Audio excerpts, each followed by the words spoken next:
Za mlhou hustou tak, že by se dala krájet a dost možná ještě dál, je rybníček Brčálník. Ve dne je docela obyčejný, ale sotva ho večer přikryje černočerná tma, začnou se tam dít podivuhodné věci.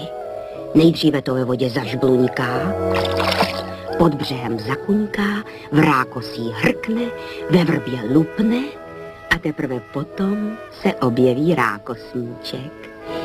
Je to skřítek Neposeda, zvědavý jako opička a tak už nedočkavě vyhlíží, až se na hladině objeví první hvězda.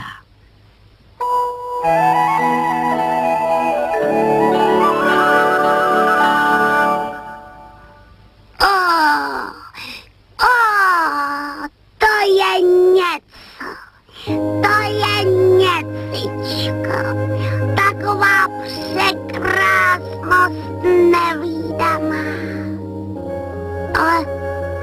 Ale co to? Buď se něco děje s rybníčkem, nebo je závada ve hvězdách nebeských.